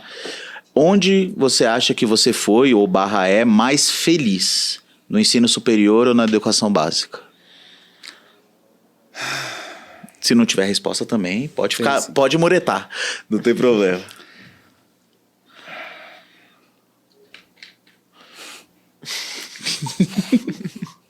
Eu falei que tinha que deixar essa. Na educação básica. Mais feliz na educação básica? Indiscutivelmente. Quando você fala feliz, fala em afeto. Eu fui muito feliz. Massa. Acho que não tem muito o que falar, né? Não. Não tem, né? É isso.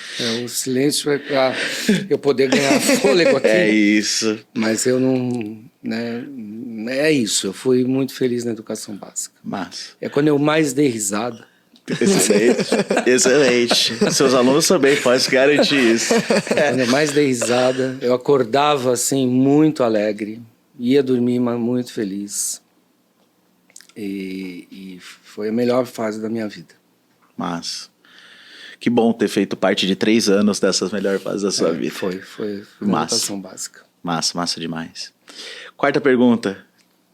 Mais leve. Mais leve, pra gente subir esse astral. Ok. Não que tenha pesado o astral, porque não pesou, não, foi um foi. choro de alegria, né? Foi. Uma música. Não precisa ser da vida, pode ser do momento também, eu sei que manda. Você gostou dessa, né? Eu adorei. O Lucas sabe qual é, né? Ele sabe e chama-se Caçador de Mim, Milton Nascimento. Nossa. Deixa eu anotar que depois eu tenho que colocar na descrição.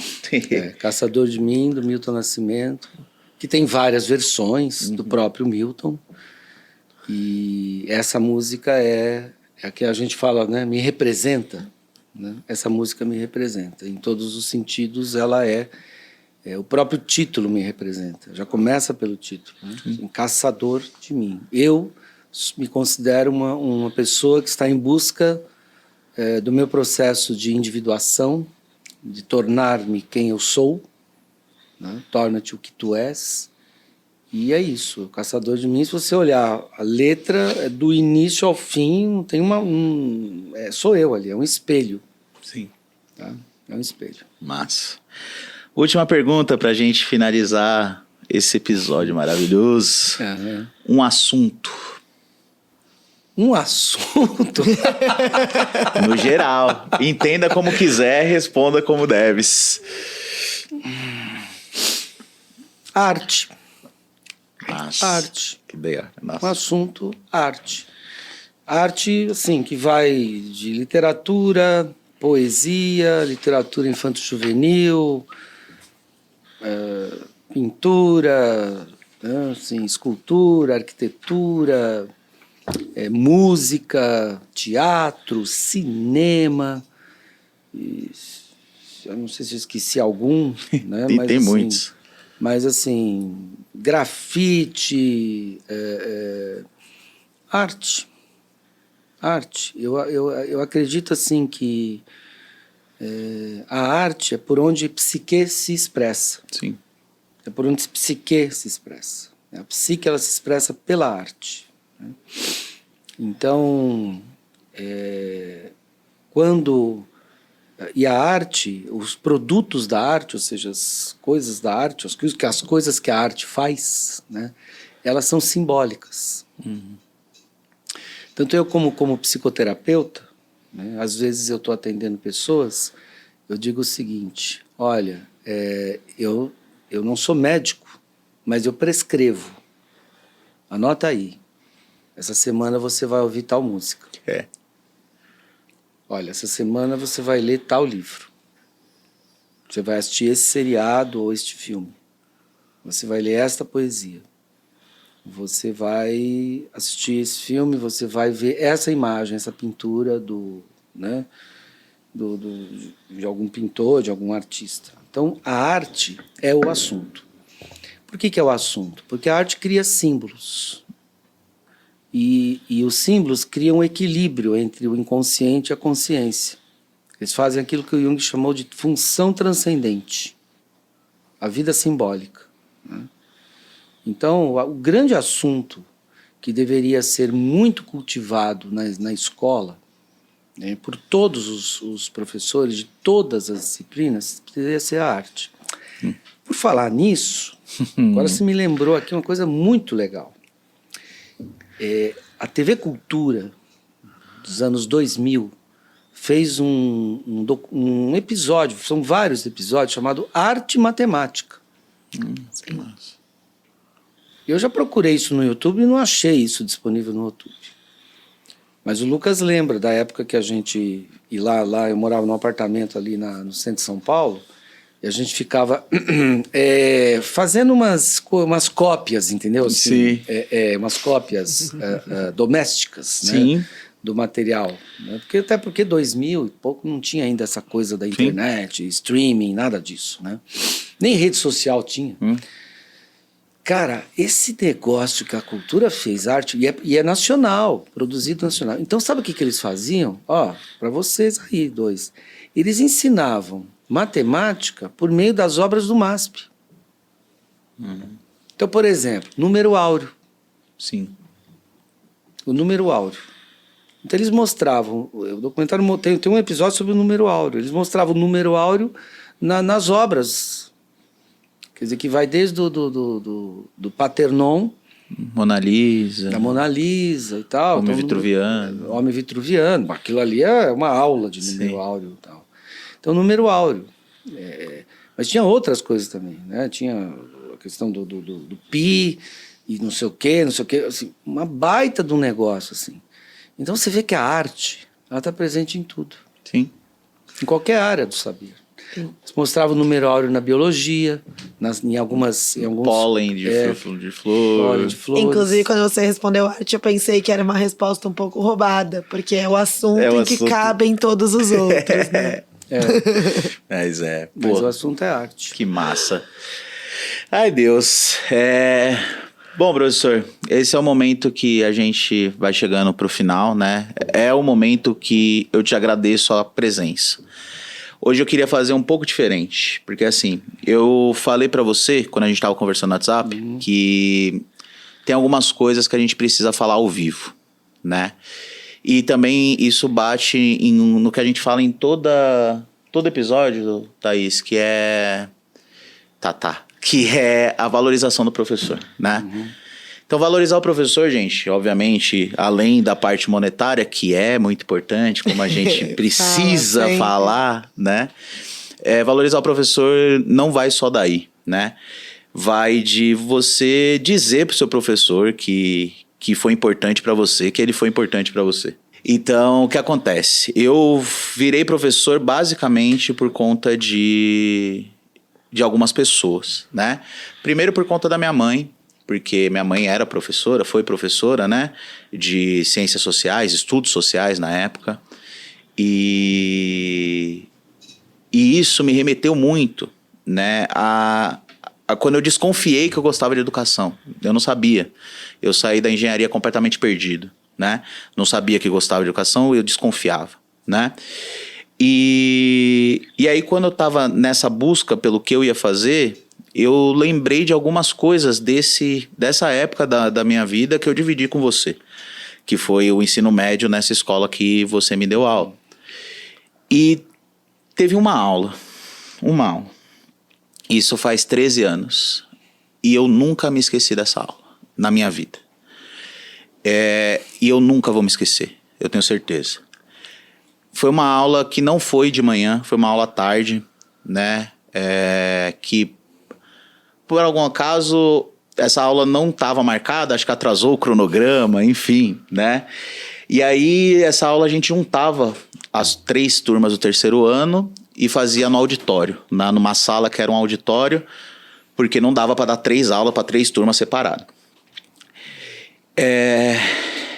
Se eu chorar vai ser foda, hein? E essa aula, ela foi de Segunda Guerra Mundial. Eu tô falando que eu nunca vou esquecer dessa porra, e eu não vou, porque essa aula do Jorge, e eu naquela época, sem apreço nenhum pelas ciências humanas, então eu já fui com sono, sendo sincero, já fui depois do almoço, murrinhado, e a aula falou sobre a Segunda Guerra e falou sobre as bombas atômicas, né? E na hora que você falou sobre a bomba atômica, você colocou a música do Ney Matogrosso, Rosa de Hiroshima. Eu lembro essa porra, estou falando pra você que eu lembro. E nesse momento, foi a primeira vez na minha vida que eu vi um professor chorar em sala de aula. Porque o Jorge chorou, que nem criança. Porque tinha um texto que ele escreveu e tinha a música tocando no fundo. Tanto é que um amigo nosso que leu o texto porque ele não conseguiu. Porque ele estava chorando. Não sei se você lembra dessa aula, professor, mas eu lembro, entende? E naquele momento, eu saí completamente atônito da aula, quando ela acabou. E eu nunca te falei isso. Graças a Deus que ele me deu a oportunidade de te encontrar de novo, mesmo que 13 anos, para eu te falar que essa foi a melhor aula da minha vida, né? A Thaís me conhece, ela sabe que eu sou bem convencido, e sou mesmo. Amo as aulas que eu dou, mas eu não tenho dúvida nenhuma de que essa foi a melhor aula da minha vida e de um assunto que eu não gostava, né? Que era história. Talvez se você me desse essa aula hoje, eu ia gostar ainda mais, né? Então, 13 anos depois, muito obrigado por essa puta aula que foi, certo? Eu pedi pra Thaís, eu falei pra ela, Thaís, eu preciso de um tempinho no final do episódio pra fazer isso, pra falar isso, porque marcou. No primeiro episódio de todos da primeira temporada, a Thaís perguntou assim, quem você gostaria de trazer? E eu falei, a minha mãe, que já não está mais aqui, falei Paulo Freire, e eu não falei o seu nome. Depois que eu remeti, por que eu não falei o seu nome? Porque você era possível, e olha onde você está. Então, esse projeto, Jorge, aqui, vai continuar por muito tempo, se Deus quiser. Pra mim, valeu a pena. Se acontecer alguma coisa, se eu brigar com a Thaís e a gente fechar o projeto, pessoalmente, pra mim valeu. Muito obrigado, de verdade. Muito obrigado pela aula, muito obrigado por estar aqui. Desculpa fazer chorar logo no final, né? Mas é que eu precisava falar isso. Eu ensaiei falar isso ontem de vários jeitos. Eu imagino. E não saiu de nenhum jeito que eu imaginei. Tenho certeza. Falei, dane-se, eu vou só falar o que eu senti, foi isso que eu senti, né? Então, queria te agradecer.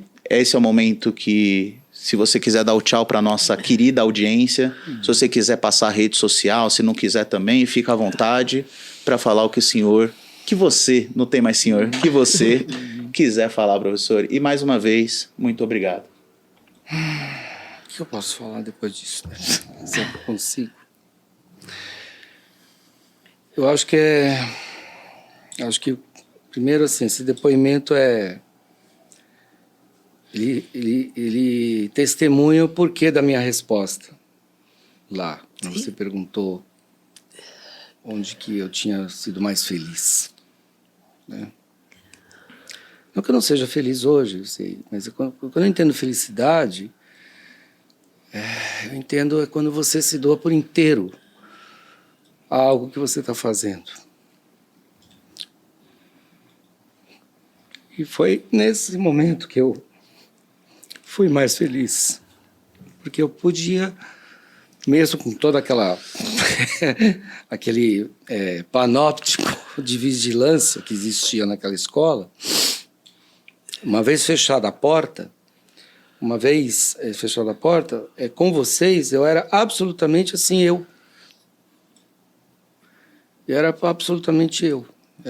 Eu conseguia ser o que eu era, né? Ou seja, eu era um cara que andava de tênis, calça jeans, camiseta, e que eu estava lá de igual para igual, né? Eu lembro dessa aula assim. Você não vai acreditar, cara, mas assim, hoje eu me lembrei dela. Sem você, há uns 2, 3 meses atrás, eu estava conversando com uma pessoa e eu falei para ela dessa aula, mas eu nem lembrei da Rosa de Hiroshima. Eu me lembrei de uma outra imagem. E hoje eu atendendo um cliente, né? Hoje de manhã eu atendi um cliente como psicoterapeuta. E eu lembrei disso, mas não dessa, eu lembrei assim. E lembrei assim, do nada, porque em psicoterapia não é que nem preparar a aula, né? A coisa ela vem do inconsciente. Eu lembrei assim, que quando eu preparei, porque eu já tinha slides, PowerPoint, tudo, né, nessa fase aí. E eu lembro quando eu preparei essa aula da Segunda Guerra Mundial e do século XX, estava muito pesado. O século XX foi muito pesado. 2 guerras, fascismo, nazismo, Hiroshima, Nagasaki, né?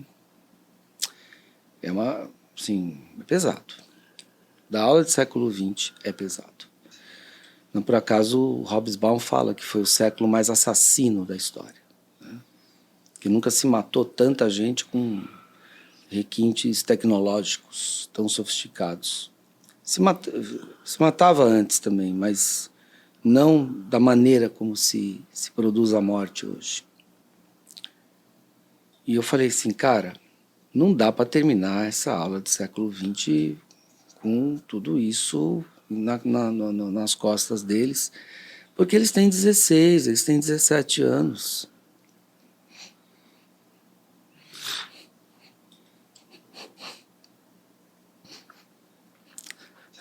A vida não pode ser isso.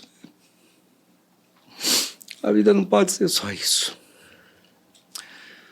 E aí eu me lembro que eu coloquei como última foto, eu até fiz um suspense com vocês e falei, bom, gente, acabou, certo? Mas assim, vou deixar essa última foto, que é o que eu desejo para vocês, né? Tem uma foto que foi tirada logo assim que a guerra terminou, é uma foto icônica, né?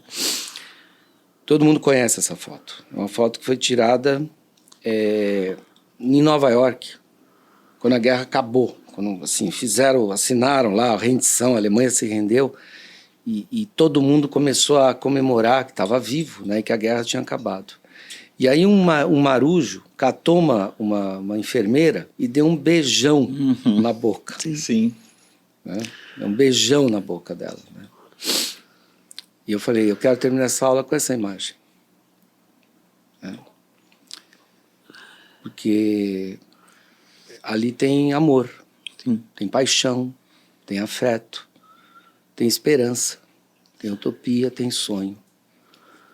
Então eu não quero ficar com a imagem do cogumelo, nem com a imagem das cidades bombardeadas, nem com a imagem dos campos de extermínio. Eu ficava com aquela imagem, né? Eu falei para uma pessoa 3 meses atrás e falei para um meu cliente hoje, né? Falei assim, porque ele quis dizer assim, a gente estava conversando, disse assim, o amor não tem solução. Se relacionar é difícil, né? Relacionamento é muito difícil, né? Namoro, noivado, casamento, e todo mundo tem problema nessa área. Dificilmente existe família doriana ou relacionamento lindo e maravilhoso sempre. E aí ele falou, o amor não tem solução. Tem gente que inventa trisal, relacionamento aberto, isso e aquilo, outro, e não tem solução. Eu falei, olha, eu concordo com você, que o amor não tem solução. Sabe por quê? Porque o amor é a solução.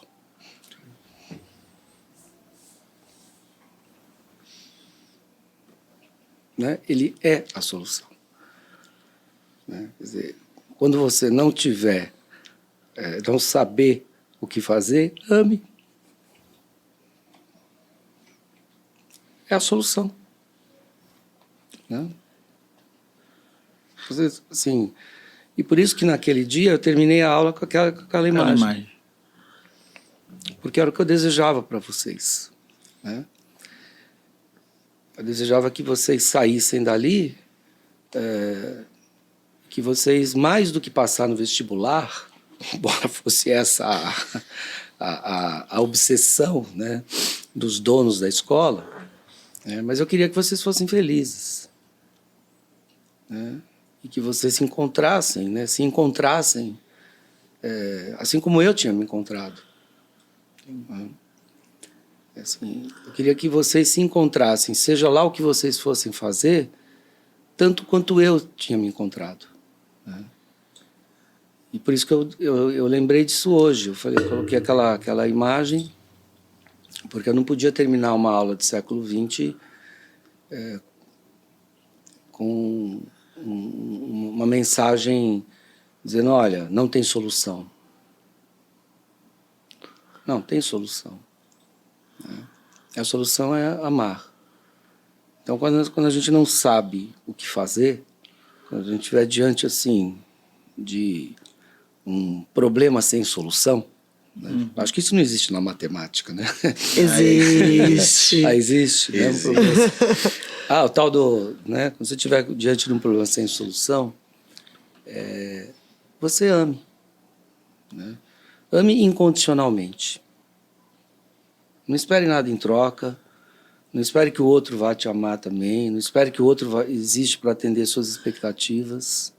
Simplesmente ame. Porque isso é a solução. É a solução para qualquer coisa. E quando eu falo do amor, eu não estou falando só do amor erótico. Eu estou falando do amor. Os gregos diziam que o amor é eros, é pathos, é filia e é ágape. Assim, o amor tem várias manifestações, né? Ele é pathos, quando a gente fica apaixonado. Ele é eros, né? Ele é filia, é amizade. Ludus, que é lúdico. Ele pode ser expressado. E eu amei muito, muito, quando eu estava em sala de aula com vocês. Né? Eu acordava cedo, morava longe, tinha uns perrengues do cacete. Nossa, era longe mesmo que ele morava. Morava longe, tinha que acordar cedo, atravessava a Dutra e não sei o quê. Era um perrengue. Tinha, né, o panóptico Foucaultiano em volta da gente lá, nos vigiando o tempo todo. Mas era muito bom. Que massa, professor. Obrigado. Obrigado você. Era bom pra gente também. Por mais que talvez naquela circunstância muitos ainda não soubessem aproveitar, mas acontece, né? Estou muito feliz mesmo de você estar aqui mesmo. Queria agradecer, professor Jorge, por ter estado aqui conosco, por compartilhar do seu conhecimento, da sua pessoa, da sua experiência. Pessoalmente, o episódio passado, a Carol estava aqui e ela é uma pessoa com quem eu tenho muito afeto, né? Então, foi muito especial para mim pessoalmente. E hoje, ver o Vitor passando pelo mesmo momento, para mim, é muito especial também. Acho que a gente falou de tempo mais cedo e esse é o nosso maior episódio. Com sem certeza, dúvida. com certeza. E tá tudo bem. Não, tá porque tudo bem. as coisas que são boas, elas precisam demorar às vezes. Sim. Né? Então, é isso. Não vamos apressar as coisas. Sim. Né? No tempo delas. Tem E que aí ser. fica o meu convite, a minha sugestão, para que todo mundo que está vendo este episódio veja mesmo. Né? A gente vai fazer um corte dessa fala pra você saber que você tem que ver o episódio inteiro, mesmo ele sendo longo. Porque ele vale a pena. Obrigada, professor. Obrigada para todo mundo. Tenho que finalizar com o padrão, né? Minhas redes sociais são Thaís Inglês, Thaís com TH, Inglês com Z, em todos os lugares. E obrigada, nos vemos no último episódio dessa temporada. Gente, é isso. Muito obrigado, tá bom? Eu sou o professor Victor Polilo, Victor com C, Polilo com 2 L's no Lô, tá bom? Esse é o Professorado Podcast. Me segue no Instagram, professor Victor Polilo, Victor com C, Polilo com 2 L's no Lô. Segue o professorado também, por favor, no Instagram, @professorado.podcast. E se você tá no YouTube, tá? Canal Professor Victor Polilo também. E se você tá no... Também dá para você ouvir, na verdade, no Spotify, tá? É só pesquisar Professorado Podcast no Spotify. Se você já viu, vai ouvir. Se você já ouviu, vem ver. E é isso, tá bom? A gente tem mais um episódio, Thaís. Dá trabalho, mas a gente vai sentir saudade, Sem na verdade. dúvidas. Então é isso, gente. Muito obrigado. Até daqui 15 dias. Um beijão. Até mais. E tchau. Ai, professor. Gente, ainda bem que eu tô com meus exames cardíacos em dia, né? Puta, imagina eu que fiquei preparando isso.